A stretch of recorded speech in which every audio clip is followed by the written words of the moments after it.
Warahmatullahi wabarakatuh.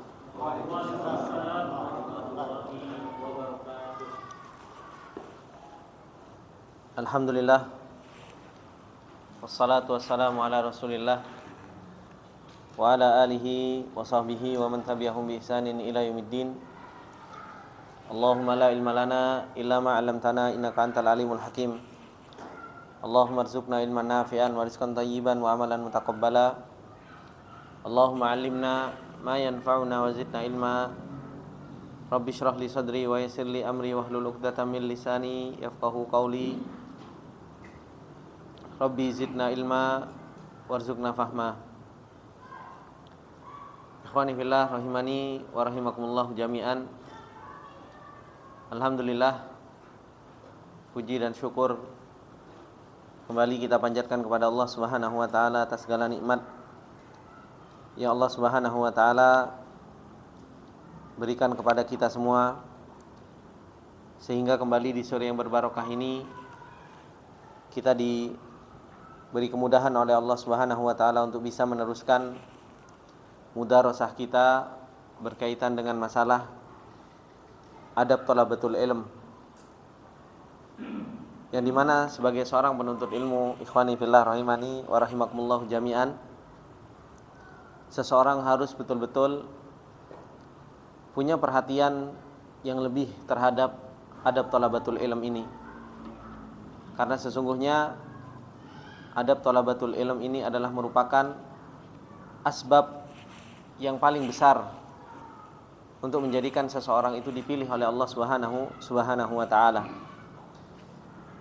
Kemarin kita telah membahas tentang ayat-ayat yang menjelaskan tentang keutamaan ilmu dan kedudukan ilmu. Dan banyak sekali ayat-ayat yang menjelaskan hal tersebut. Banyak sekali yang menjelaskan tentang ayat-ayat tersebut. Insyaallah kita sekarang akan masuk ke hadis-hadis yang menjelaskan tentang keutamaan ilmu. Di sini disebutkan an Abi Hurairah radhiyallahu taala anhu anin Nabi sallallahu alaihi wasallam qol. Ketemu hadisnya? Dari Abi Hurairah radhiyallahu taala anhu, dari Nabi sallallahu alaihi wasallam qala, telah berkata, ma min qaumin yajtami'una fi baitin min buyutillah yata'allamuna al-Qur'ana wa yatadarasunahu bainahu illa haffathumul malaikatu wa ghasyiyatuhumur rahmatu wa nazalat alaihimus sakinatu wa dzakarahumullahu fiman indahu wa ma min rajulin yasluku tariqan yaltamisu fihi ilman sahhalallahu lahu tariqan ilal jannati. Dari Abi Hurairah radhiyallahu taala anhu, dari Nabi sallallahu alaihi wasallam, beliau berkata, ma min qaumin, tidaklah ada suatu kaum, ma min qaumin, tidaklah ada suatu kaum, yajtami'una fi baitin min buyutillah, yang mereka senantiasa berkumpul di rumah di antara rumah-rumah Allah Subhanahu wa taala. Apa yang mereka kerjakan ketika mereka berkumpul? Yata'allamunal Qur'ana, mereka mempelajari Al-Qur'an. Wa yatadarasunahu bainahu, dan mereka saling belajar di antara mereka. Illa haffathumul malaikah, kecuali apa? Kelompok tersebut akan dinaungi oleh para malaikat. Akan dinaungi oleh para malaikat. Ini keutamaan orang-orang yang mereka bermajelis ilmu. Para malaikat akan menaungi, akan mengiapkan sayapnya sebagai bentuk ridho terhadap para penuntut ilmunya Allah Subhanahu wa taala. Wa ghasyiyatuhumur rahmah, dan rahmatnya Allah Subhanahu wa taala pun akan meliputi mereka. Wa nazalat alaihimus sakinah, ketenangan, rasa damai itu Allah Subhanahu wa taala akan turunkan atas mereka. Wa dzakarahumullahu fi man indah, dan Allah Subhanahu wa taala akan menyebutkan nama-nama mereka fi man indah, yaitu kepada orang-orang atau kepada orang-orang yang berada di samping Allah Subhanahu wa taala, yaitu para malaikatnya. Kemudian Rasulullah sallallahu alaihi wasallam mengatakan, wa ma min rajulin, dan tidaklah ada seorang laki-laki, yasluku tariqan, yang seorang laki-laki tersebut senantiasa berjalan menempuh sebuah perjalanan, yang di dalam perjalanan tersebut yaltamisu fihi ilman, dia mencari ilmu di dalam perjalanan tersebut, illa, kecuali sahhalallahu lahu tariqan ilal jannati, kecuali Allah Subhanahu wa taala akan mudahkan bagi orang tersebut pada sebuah jalan menuju surganya Allah Subhanahu wa taala. Ini hadis dari Rasulullah sallallahu alaihi wasallam yang diriwayatkan oleh Abu Hurairah radhiyallahu taala anhu. Hadis yang begitu luar biasa menjelaskan tentang keutamaan apa? Talabul ilmi. Orang yang mereka menuntut ilmunya Allah Subhanahu wa taala, duduk di majelis ilmu, belajar Al-Qur'an dan berusaha untuk mempelajari Al-Qur'an dan sunnah-sunnah Rasulullah sallallahu alaihi wasallam, seseorang tersebut akan dinaungi oleh para malaikat. Bahkan di sana, di dalam hadis yang lain, ada para malaikat yang disebut dengan para malaikat safar, yaitu yang selalu berusaha mencari halaqatul ilm. Ketika di situ ada halaqah ilmu, para malaikat itu saling memanggil satu dengan yang lainnya. Numpuk, mereka mengiapkan sayapnya sampai apa? Sampai ke langit dunia. Semua itu sebagaimana yang dijelaskan oleh para ulama, ridhon bima yasna, sebagai bentuk ridho terhadap apa yang dilakukan oleh hamba Allah Subhanahu wa taala yang mereka menuntut ilmu. Maka bukan hanya sekedar dinaungi oleh para malaikat, rahmatnya Allah Subhanahu wa taala pun akan turun. Ketenangan hati pun akan dirasakan. Dan Allah Subhanahu wa taala akan menyebutkan orang-orang yang mereka duduk di majelis ilmu tersebut di hadapan para malaikatnya. Itu si fulan. Coba kalau kita duduk di majelis ilmunya sehari 2 kali, bukankah nama kita akan sering didengar oleh para malaikat karena disebut oleh Allah Subhanahu wa taala, apalagi lebih dari 2 kali. Maka ini adalah merupakan keutamaan yang sangat besar. Dan Rasulullah sallallahu alaihi wasallam mengatakan, seorang laki-laki yang dia berjalan di sebuah perjalanan menuntut ilmu, disitulah Allah Subhanahu wa taala memudahkan bagi orang tersebut jalan menuju surganya Allah Subhanahu wa taala. Fa amma man a'ta wa taqa wa saddaqa bil husna fasanuyassiruhu lil yusra. Allah Subhanahu wa taala akan mudahkan langkah-langkah kita, diberi taufik oleh Allah Subhanahu wa taala untuk kita mendapatkan surganya Allah Subhanahu wa taala. Ini adalah merupakan jalan supaya kita mudah mendapatkan surganya Allah Subhanahu wa taala. Kemudian hadis yang kedua, An Abi Hurairah radhiyallahu taala anhu qala Rasulullah sallallahu alaihi wasallam, dari Abu Hurairah radhiyallahu taala anhu telah berkata, Rasulullah sallallahu alaihi wasallam pun telah berkata. Apa kata Rasulullah sallallahu alaihi wasallam? Ad-dunya mal'unatun wa mal'unun ma fiha illa dzikrullah wa ma walah au muallimun au muta'allimun. Kata Rasulullah sallallahu alaihi wasallam, ad-dunya mal'unatun. Dunia itu dilaknat. Dunia oleh Allah Subhanahu wa taala itu dilaknat. Coba kalau antum perhatikan, sambil antum menerjemahkan, sambil ana baca, antum selalu praktekkan tasrifnya antum yang sudah antum pelajari. Kayak mal'unah, ini sigoh apa, ya kan? Sehingga ana ngartikannya pun dilaknat. berarti dia sigohnya sigoh apa? Isim maf'ul. Dia dari kata apa? La'ana. Seperti itu. Kalau sebenarnya belajar tasrif yang antum sudah hafal itu, antum praktekkan aja. Ana baca, antum kalau pas lagi di rumah, oh Ustaz bacanya mal'unah, antum praktekkan sendiri. Oh ini isim maf'ulnya, isim fa'ilnya apa, kan seperti itu. Rasulullah sallallahu alaihi wasallam mengatakan ad-dunya mal'unatun. Dunia itu dilaknat oleh Allah Subhanahu wa taala. Wa mal'unun ma fiha. Dan dilaknat apa-apa yang ada di dalam dunia itu. Ternyata dunia ini dan apa yang ada di dalam dunia ini semua dilaknat oleh Allah Subhanahu wa taala.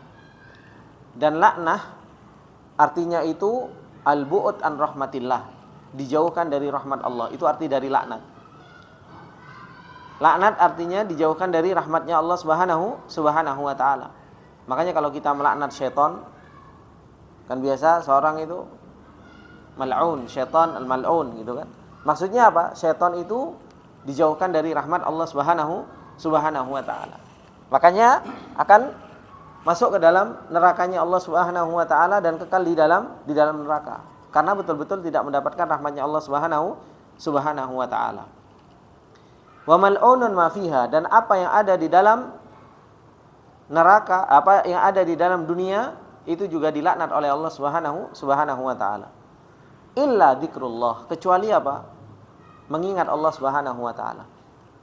Perkara dunia yang mengingatkan kita kepada Allah Subhanahu wa taala dikecualikan oleh Allah Subhanahu wa taala. Menuntut ilmu, taklim, ngaji Al-Qur'an. Bahkan kalau antum kerjanya antum mengingatkan kepada Allah Subhanahu wa taala, itu bukan sesuatu yang dilaknat. Cuma masalahnya kita bisa enggak kerja kita itu kita niatkan lillah, mengingatkan kita kepada Allah, mengingatkan bahwasanya Allah Ar-Razzaq, mengingatkan bahwasanya Allah Subhanahu wa taala Al-Latif. Karena segala sesuatu yang mengingatkan kepada Allah Subhanahu wa taala itu dikecualikan dari laknatnya Allah Subhanahu wa taala.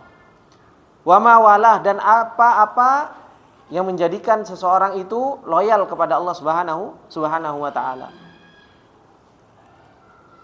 Au muallimun au muta'allimun. Begitu pula yang dikecualikan dari laknatnya Allah yaitu muallim. Muallim. Apa artinya muallim? Pengajar. Muallim artinya pengajar ilmu. Au muta'allimun, atau pelajar. Jadi orang yang belajar dan yang mengajarkan ilmu itu dikecualikan dari yang namanya laknatnya Allah Subhanahu wa taala. Dan ini ya Rasulullah sallallahu alaihi wasallam telah kabarkan kepada kita. Maka ketika kita menuntut ilmunya Allah Subhanahu wa taala, ini bukan sesuatu yang sia-sia. Justru malah ini adalah merupakan asbab lijalbir rahmah. Ini adalah merupakan sebab-sebab kita mendapatkan rahmatnya Allah Subhanahu wa taala. Kita enggak tahu, mungkin karena kita duduk di thalabul ilmi seperti ini, kita mau menuntut ilmu. Kita enggak tahu kita dimudahkan oleh Allah perjalanan ini, kita dimudahkan rezeki yang ini, kita dimudahkan oleh Allah Subhanahu wa taala asbab yang banyak. Itu kita enggak tahu. Mungkin salah satu sebabnya yaitu apa? Kita menuntut ilmu. Kita duduk di majelis ilmunya Allah Subhanahu wa taala. Maka ini yang harus betul-betul menjadi penyemangat kita untuk kita mau apa? Menuntut ilmunya Allah Subhanahu wa taala. Kemudian di sana ada hadis yang lain yang menunjukkan tentang keutamaan ilmu. An Katsir bin Qais, dari Katsir bin Qais, qala kuntu jalisan ma'a Abi Darda. Katsir bin Qais dia mengatakan, kuntu jalisan, aku duduk bersama Abi Darda. Kuntu jalisan, kalau mengartikan secara letterlek, aku adalah orang yang duduk bersama Abi Darda. Qala mengatakan, fa inni sami'tu Rasulullah sallallahu alaihi wasallam yaqul. Abu Darda mengatakan, saya mendengar Rasulullah sallallahu alaihi wasallam berkata, Apa yang dikatakan oleh Rasulullah sallallahu alaihi wasallam, man salaka tariqan yatlubu fihi ilman. Barang siapa yang menempuh sebuah jalan, man siapa saja, salaka menempuh, tariqan sebuah jalan, yatlubu fihi ilman, yang di dalam perjalanan tersebut dia mencari ilmu, salakallahu bihi tariqan ilal jannah, maka Allah Subhanahu wa taala perjalankan dengan ilmu tersebut jalan menuju surganya Allah Subhanahu wa taala. Kemudian Rasulullah sallallahu alaihi wasallam mengatakan, wa annal malaikata la tadau ajnihataha. Sesungguhnya para malaikat meletakkan sayap-sayap mereka ridon li talibil ilmi, sebagai bentuk ridho terhadap para penuntut ilmunya Allah Subhanahu wa taala. Dan ini ikhwani fillah rahimani wa rahimakumullah jami'an, ada sesuatu yang paling luar biasa di dalam hadis ini. Apa kata Rasulullah sallallahu alaihi wasallam? Wa innal alima yastaghfiru lahu man fis samawati wa man fil ardi wal haitan fi jawfil ma. Kata Rasulullah sallallahu alaihi wasallam, dan sesungguhnya orang alim, orang yang dia menuntut ilmunya Allah Subhanahu wa taala, yastaghfiru lahu, memintakan ampun bagi orang penuntut ilmu tersebut. Siapa? Man fis samawati wa man fil ard, segala sesuatu yang ada di langit dan ada di bumi itu memintakan ampun untuk para penuntut ilmu. Wal haitan fi jawfil ma, sampai ikan yang ada di dalam air itu pun mintakan ampun kepada para penuntut ilmunya Allah Subhanahu wa taala. Sekarang pertanyaannya, yang perlu kita pertanyakan, kenapa orang-orang yang di langit, orang-orang yang di bumi, dedaunan, pepohonan, Rasulullah sallallahu alaihi wasallam mengatakan man fil ardi, segala sesuatu yang ada di bumi dan yang ada di langit, bahkan ikan-ikan yang ada di dalam lautan itu memintakan ampun. Kenapa mereka memintakan ampun untuk para thalabul ilmi? Ada yang tahu, Pak? Kenapa sampai mereka memintakan ampun?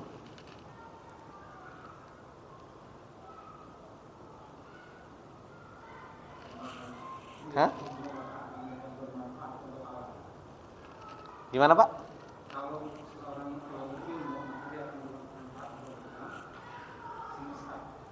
Untuk alam semesta. Nah, ada yang lain?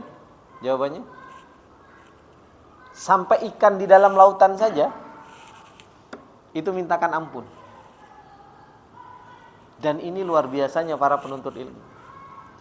Dan ini adalah merupakan asbab yang disebut dengan asbab batinah, asbab yang gak nampak. Kenapa yang di langit, di bumi, bahkan di dalam lautan saja itu memintakan ampun untuk para penuntut ilmu?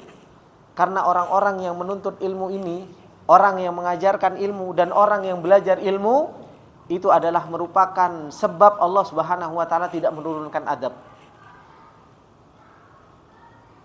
Kalau gak ada orang yang mengajarkan ilmu, gak ada orang yang mengajarkan kebaikan, memerintahkan kepada sesuatu yang ma'ruf dan meninggalkan, melarang dari sesuatu yang mungkar, adab Allah Subhanahu wa taala akan turun. Makanya Allah Subhanahu wa taala itu menjadikan amar ma'ruf nahi mungkar itu sebagai bentuk apa? Sebagai bentuk adab Allah gak turun, itu disebabkan karena ada yang amar ma'ruf nahi mungkar. Kalau seandainya nggak ada penuntut ilmu ini, rusak dunia, Pak. Makanya kayak hewan-hewan atau ikan-ikan yang ada di dalam lautan saja, itu merasakan ketenangan, kenikmatan karena asbab ada thalabatul ilm ini.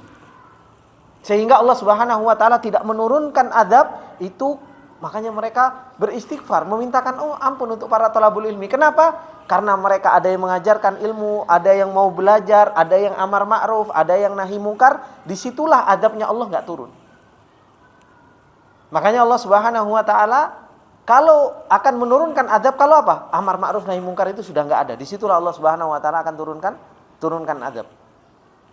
Nah, selama masih ada yang istighfar, selama masih ada yang amar ma'ruf nahi mungkar, selama masih ada yang mengajarkan kebaikan, dunia itu masih Allah Subhanahu wa taala jaga. Kenapa? Di situ masih ada orang-orang yang istighfar, di situ masih ada orang-orang yang baik.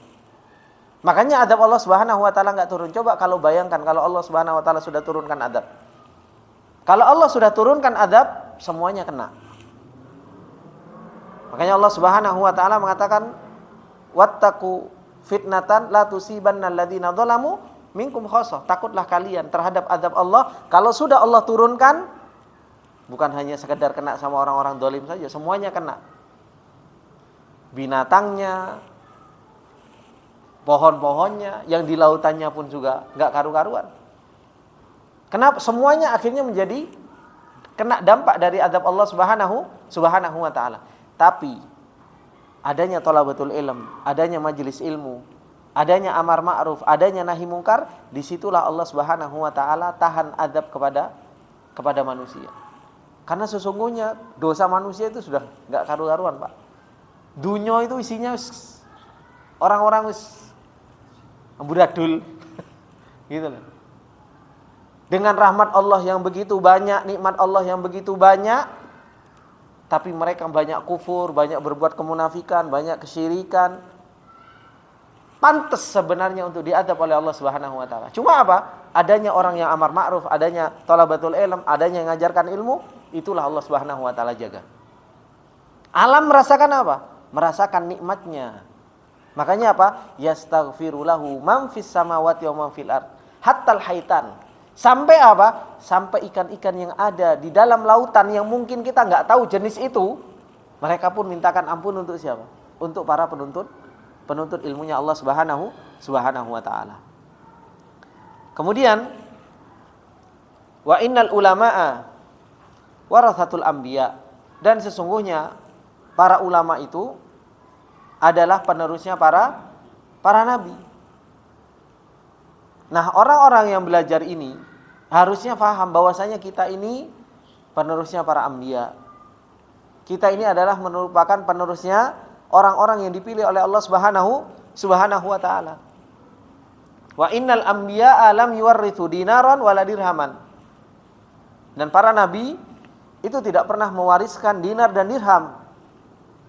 Wa innama warrathul ilma.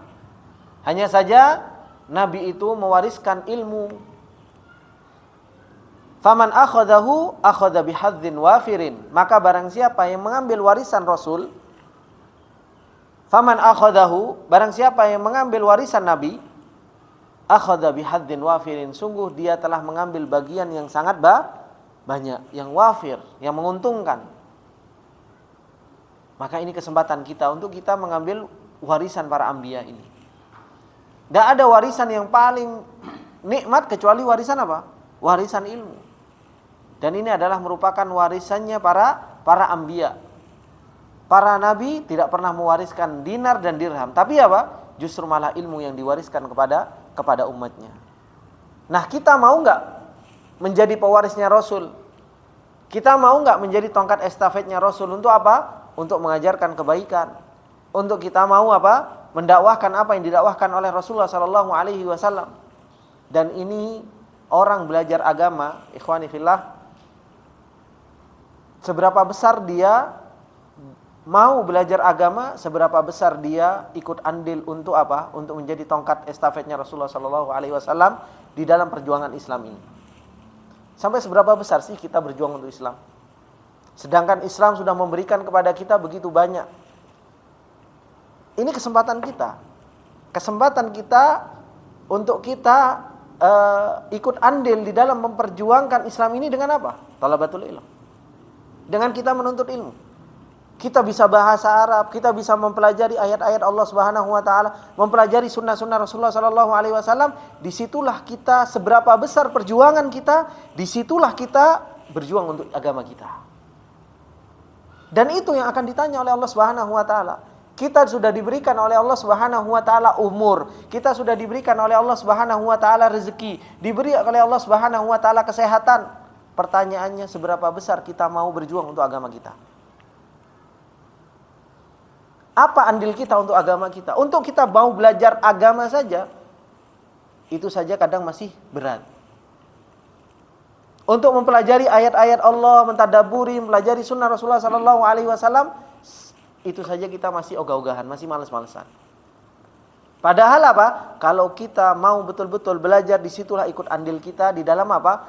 Membawa amanah ilmu yang Allah Subhanahu wa taala berikan kepada kita semua. Agama ini sebenarnya Allah Subhanahu wa taala akan jaga, meskipun apa? Meskipun kita enggak mau, tetap Allah akan jaga. Al-Qur'an saja Allah tetap akan jaga. Tetapi Allah Subhanahu wa taala pengen menguji manusia ini loh. Padahal Allah mampu untuk menjaga, tanpa adanya kita Allah mampu menjaga, Pak. Tapi Allah Subhanahu wa taala pengen memberikan keutamaannya kepada siapa yang mau. Mau enggak berjuang untuk agama? Mau enggak belajar? Ini yang menjadi apa? Menjadikan kita sebenarnya harus apa? Harus sadar bahwasanya dengan nikmat yang Allah Subhanahu wa taala berikan kepada kita, harusnya kita mau berjuang, harusnya kita mau berusaha. Kemudian hadis yang lain, yaitu an Muawiyah radhiyallahu taala anhu qala, dari Muawiyah radhiyallahu taala anhu berkata, qala Rasulullah sallallahu alaihi wasallam, Rasulullah sallallahu alaihi wasallam berkata, man yuridillahu bihi khairan yufaqihu fid din. Barang siapa yang Allah Subhanahu wa taala senantiasa inginkan kebaikan pada dirinya, yufaqihu fid din, Allah Subhanahu wa taala akan berikan pemahaman kepada orang tersebut. Ini hadis dari Rasulullah sallallahu alaihi wasallam menjelaskan bahwasanya apa? Orang kalau Allah Subhanahu wa taala inginkan kebaikan bagi orang tersebut, Allah akan pahamkan dia di dalam urusan agama. Kira-kira orang paham agama kalau dia enggak mau belajar?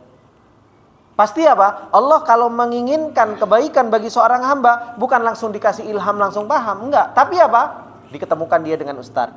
Diberi sebab-sebabnya dimudahkan oleh Allah Subhanahu wa taala. Diketemukan dengan ustaz. Diberi kemauan dia untuk belajar. Diberi taufik oleh Allah Subhanahu wa taala untuk istiqamah. Terus dimudahkan oleh Allah Subhanahu wa taala perjalanan, prosesnya itu dimudahkan oleh Allah Subhanahu wa taala sampai kapan? Sampai seseorang itu betul-betul faqih terhadap urusan agamanya. Bukan berarti orang yang terus diinginkan kebaikan oleh Allah, dipahamkan agama, duduk-duduk kemudian langsung paham agama, enggak. Tapi apa? Proses sampai dia paham, semuanya dimudahkan oleh Allah, semuanya diberi taufik oleh Allah, semuanya dibimbing oleh Allah Subhanahu wa taala. Dan ini Allah Subhanahu wa taala juga firmankan di dalam surat Al-An'am, man yuridillahu ayyahdiyahu yashrah sadrahu lil Islam. Orang kalau diinginkan hidayah oleh Allah Subhanahu wa taala, dadanya itu dilapangkan untuk mau belajar, untuk mau menuntut ilmu, untuk mau menerima syariat Islam, dilapangkan dadanya. Sampai apa? Sampai betul-betul dia menjadi orang yang paham dengan urusan agama dan tahu hakikat agama, tahu hakikat akhirat, tahu hakikat dunia dan tahu rendahnya dunia. Dan itu kita lihat bagaimana para sahabat itu betul-betul dadanya itu lapang. Dan Ahlussunnah wal Jamaah itu adalah orang yang paling lapang dadanya. Ahlussunnah wal Jamaah adalah orang yang paling lapang dadanya. Mau dapat duit, gak dapat duit tetap lapang. Kenapa? Karena tujuan dia bukan dunia, tujuan dia akhirat. Mau dapat musibah atau apa, tenang saja. Kenapa? Ahlussunnah wal Jamaah adalah orang yang paling lapang dadanya karena tahu. Tahu apa? Tahu tentang hakikat akhirat, tahu tentang hakikat dunia. Itu orang yang Allah Subhanahu wa taala inginkan hidayah. Bagaimana orang bisa sampai situ? Talabul ilmi, menuntut ilmu. Dimudahkan oleh Allah Subhanahu wa taala perjalanannya, diberi taufik oleh Allah Subhanahu wa taala perjalanan seseorang tersebut sampai dia apa? Paham terhadap urusan agamanya. Kemudian hadis yang lain, an Rabi' ibn Anas radhiyallahu taala anhu, dari Rabi' bin Anas radhiyallahu taala anhu qala Rasulullah sallallahu alaihi wasallam,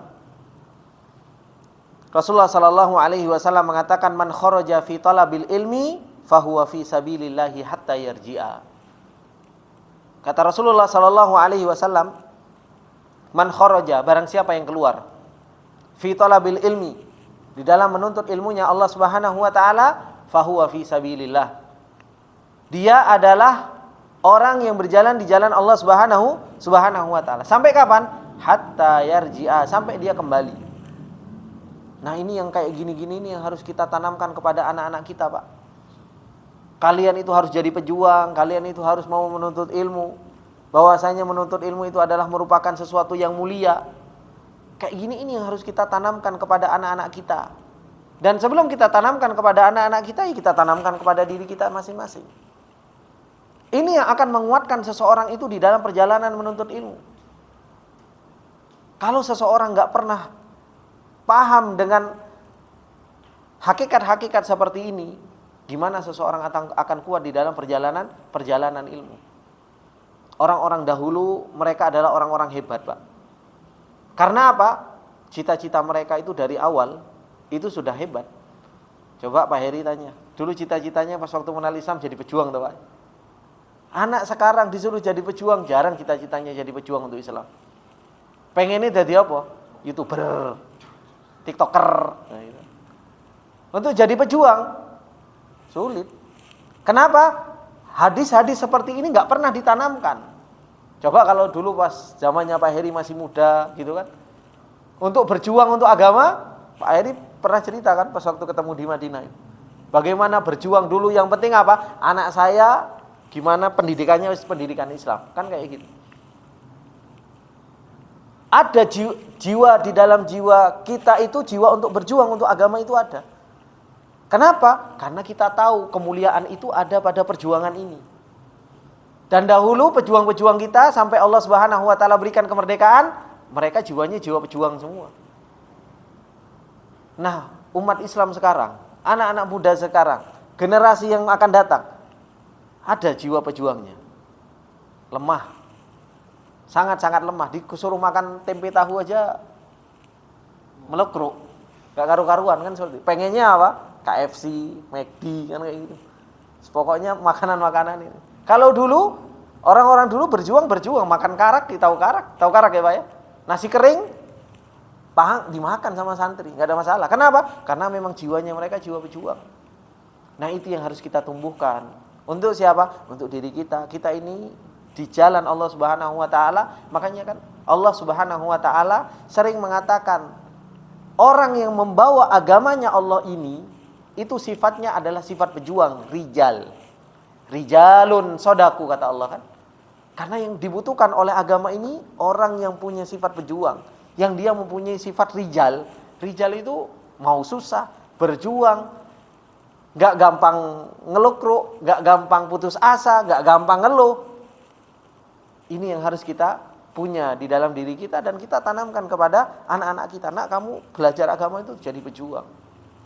Bukan nak kamu belajar agama ben apa? Ben sugih. Ndak.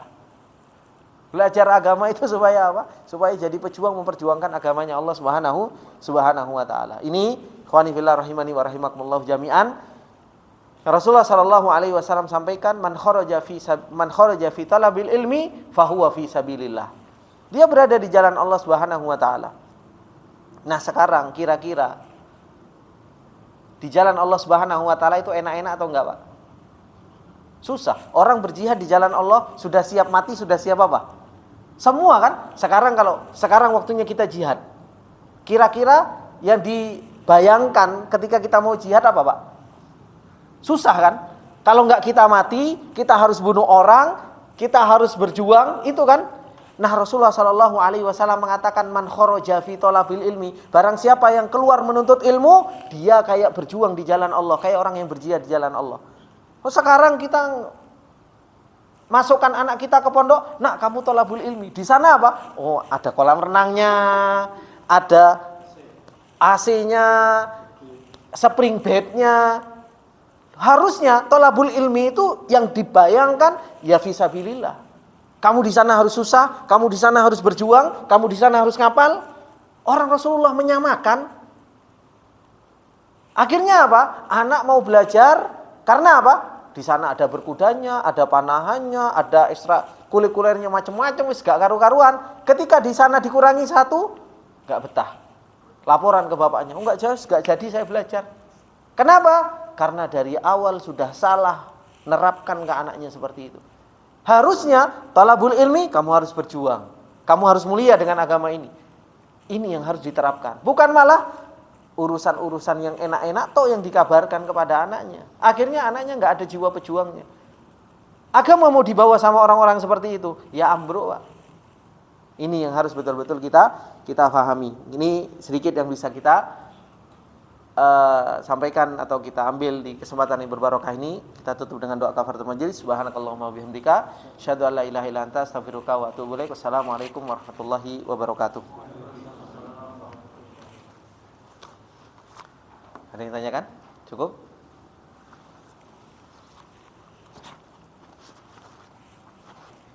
Yang Pak Rudi.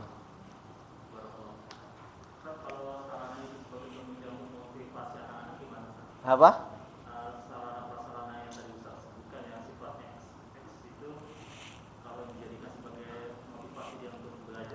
Nggak ada. Motivasi terbesar seseorang di dalam belajar yang menguatkan seseorang itu bukan kolam renang atau panahan atau kuda. Bukan menjadi alasan.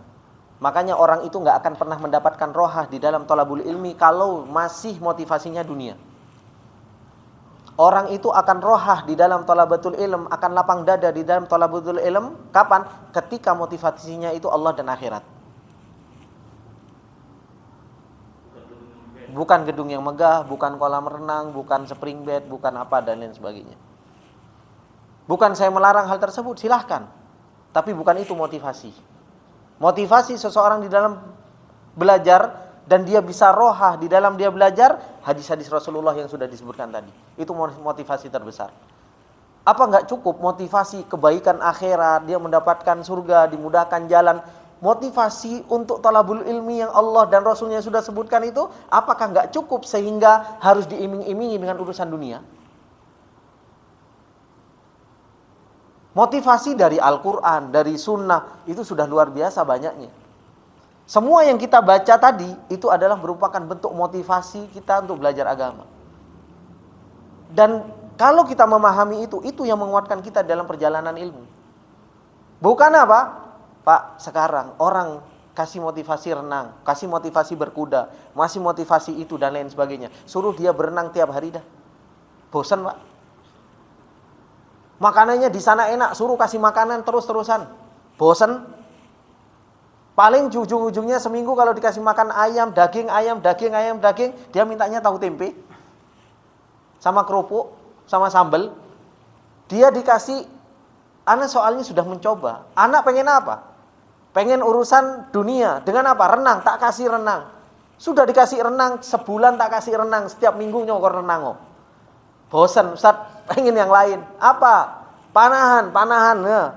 Dikira kalau seandainya sudah dapat panahan, dikira kalau sudah mendapatkan kolam renang, dikira kalau sudah mendapatkan KFC, McDonald dan sebagainya, dia akan giat belajar. Enggak, dia akan bosan dan diminta yang lain. Kenapa? Karena ini bukan motivasi aslinya.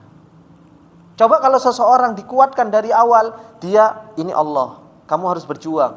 Ini jalannya Allah. Ini kamu untuk menjadi hamba Allah Subhanahu wa taala yang mulia. Kamu akan mulia dengan agama. Gak perlu embel-embel ini, seseorang akan melejit. Kenapa? Karena dorongan itu ada di dalam hatinya. Cuma permasalahannya sekarang jarang yang mau melakukan yang seperti ini. Setiap anak dulu tanya orang tua, kenapa Pak masuk sini? Oh, di sini ekstranya bagus. Itu saja. Ekstrakurikulernya kayak gini, oh ekstrakurikulernya kayak gini, ada ininya. Dan itu terbukti. Ekstrakurikulernya diambil satu, nggak jadi, anaknya laporan ke orang tua. Wah, di sini nggak enak. Kenapa? Ada kudanya. Wis pindah cari yang ada kudanya. Ya nggak usah sekolah, cari aja kursus kuda. Kalau cuma untuk berkuda. Hal-hal yang seperti inilah yang harus betul-betul kita benahi di dalam mendidik anak-anak kita. Allahu a'lam bishawab. Dulu pernah nanya, yang dakwah itu kan juga kesempatan dia. Nah sekarang ternyata yang thalabul ilmi adalah sebagai penerusan dia. Betul. Berarti thalabul ilmi adalah bertugas untuk mendakwahkan berarti gitu. Betul. Kalau dulu Pak, zamannya Bani Israel, Nabi meninggal, ada Nabi. Nabi meninggal, ada nabi. Nabi meninggal, ada nabi. Makanya nabinya Bani Israil itu banyak. Sampai disebutkan jumlah anbiya itu kan banyak sekali. 100.000 lebih. Nah, Rasulullah itu nabi terakhir. Sehingga ketika nggak ada nabi, sampai para ulama mengatakan kalau seandainya ada nabi setelah Nabi Muhammad, Imam Ahmad itu nabi. Kenapa? Saking begitu luar biasanya perjuangan Imam Ahmad dalam menjaga agama ini. Karena tugasnya Nabi itu jaga. Tugasnya Nabi itu menjaga. Lah Bani Israil itu ada Rasul, ada Nabi. Rasul itu kalau sudah parah rusaknya baru diutus seorang Rasul. Kalau enggak, Nabi. Karena Nabi itu tugasnya jaga. Sudah ada di manhajnya, sudah ada di jalannya, cuma perlu dijaga. Nah tugasnya setelah Rasulullah itu ulama. Para penuntut ilmu, tugasnya apa? Ya jaga agama ini. Ngingetin, amar ma'ruf, nahi mungkar, kan seperti itu. Makanya disebut dengan warathatul anbiya, pewarisnya para nabi. Harus jaga terus dijaga seperti itu. Nah itu tugas berat Pak, nggak mudah. Makanya Allah Subhanahu wa taala menyebutkan tugas anbiya itu 4. Ya tugas para ulama juga 4 itu. Ya Allah Subhanahu wa taala mengatakan Rabbana wab'ats fihim rasulan minhum yatslu 'alaihim ayatihi wa yuzakkihim wa yu'allimuhumul kitaba wal hikmah. Itu tugas para anbiya. Dan itu adalah merupakan tugas para ulama. Yatslu 'alaihim ayatihi, bacakan ayat. Wa yuzakkihim, mensucikan jiwa. Kemudian apa? Wa yu'allimuhumul kitaba wal hikmah. Taklim, ditarbiyah. Ditarbiyah, bukan hanya membacakan ayat habis itu pergi, enggak mentarbiyah, enggak. Makanya para nabi itu membaca muhadharah. Tapi selain muhadharah juga tazkiyah, mensucikan jiwa para sahabat. Para sahabat disucikan jiwanya oleh nabi. Dinasihati, diingatkan tentang akhirat. Itu kan bentuk tazkiyah. Begitu pula apa? Wa yu'allimuhumul kitaba wal hikmah. Ditarbiyah. Tarbiyah harus jalan. Tarbiyah itu harus jalan. Kalau cuma baca tok, ya belum sempurna ya. Jadi tugas para anbiya tersebut.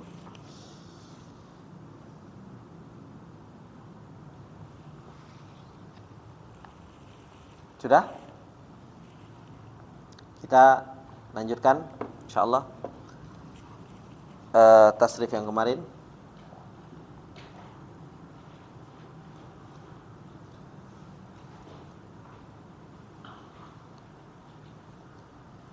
Bismillahirrahmanirrahim. Alhamdulillahi wassalatu wassalamu ala Rasulillah wa ala alihi wa sahbihi wa man tabi'ahum bi ihsanin ila yaumiddin. Kemarin sampai masdar ya? Masdar sudah? Fahuwa muhmirrun. Fahuwa muhmirrun. Muhmirrun, muhmirrani, muhmirruna. Muhmirratun, muhmirratani, muhmirratun. Mahamiru. Muhmirran, muhmirran, muhmirraini, muhmirrina. Muhmirratin, muhmirratani, muhmirrataini, muhmirratin. Mahamiro. Muhmirrin, muhmirraini, muhmirrina. Muhmirratin, muhmirrataini, muhmirratin, mahamiro. Wadaka muhmarrun. Muhmarrun.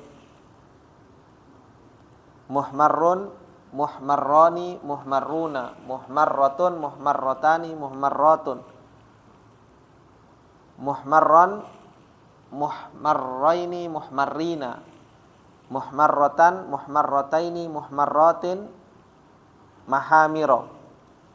Muhmarrin, muhmarraini, muhmarrina. Muhmarratin, muhmarrataini, muhmarratin, mahamiro. Insyaallah masih mudah ini. Kemudian fi'il amarnya apa? Ihmarra. Ihmarra, ihmarra, ihmaru. Ihmarri, ihmarra, ihmarirna, ihmarirna.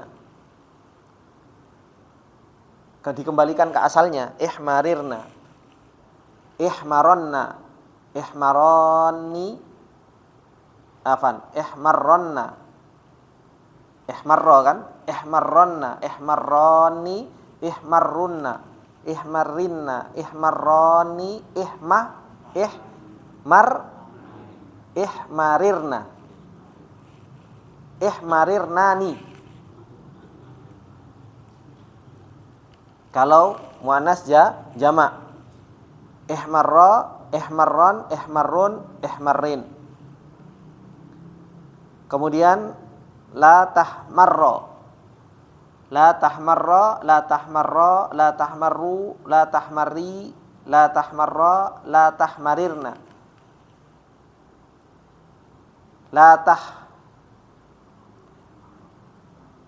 ihmarra, la tahmarra. Iya, benar kayak gitu. Afwan. La tahmarra. Isim apa? Nahinya gimana? Ihmarra, la tahmarra kan ya? La tahmarra, la tahmarra, la tahmarru, la tahmarri, la tahmarra, la tahmarirna. La tahmarirna. La tahmaronna, la tahmaroni, la tahmarunna, la tahmarinna, la tahmaroni, la tahmarirnani, la tahmarron, la tahmarrun, la tahmarin. Kemudian muhmarrun, afwan. Muhmarrun, muhmarrani, mahamiru, muhmarratun, muhmarratani, muhmarratun, muhmarron, muhmarraini, mahamiro, muhmarratan, muhmarrataini, muhmarratin, muhmarrin, muhmarraini, mahamiro, muhmarratin, muhmarrataini, muhmarratin. Ihmarra jadi apa? Naibul fa'il apa? Isim majhulnya Pak Sofyan. Hah? Uhmiro.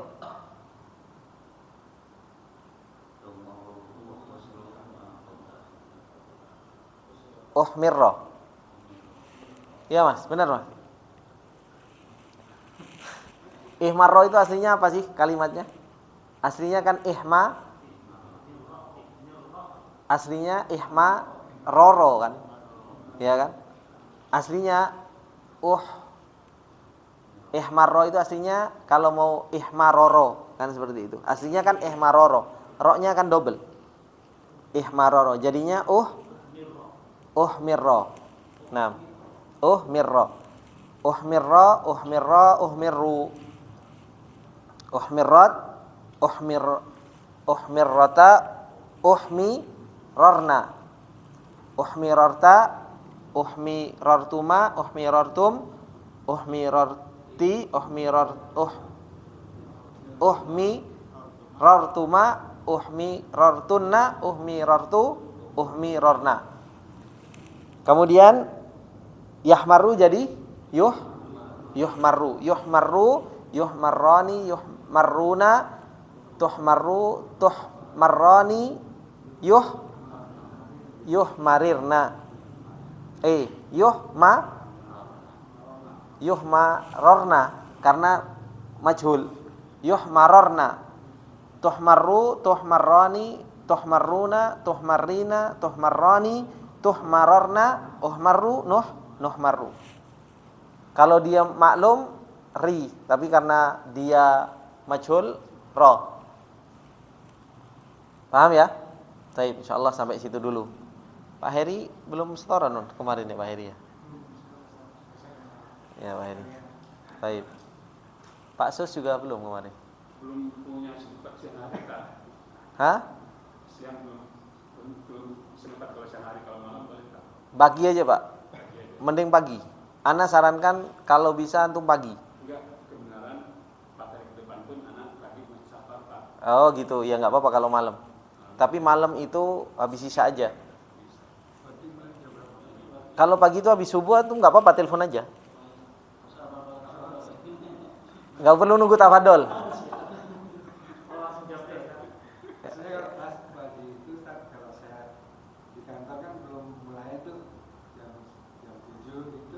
Nggak apa-apa.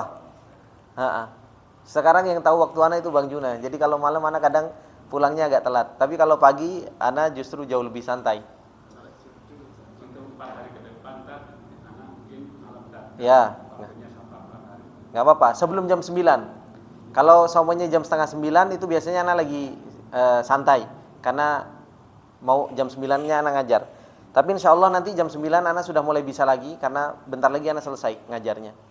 Tinggal nyelesain akidah wasitiyah, tinggal dikit itu soalnya. Buat guru-guru emis.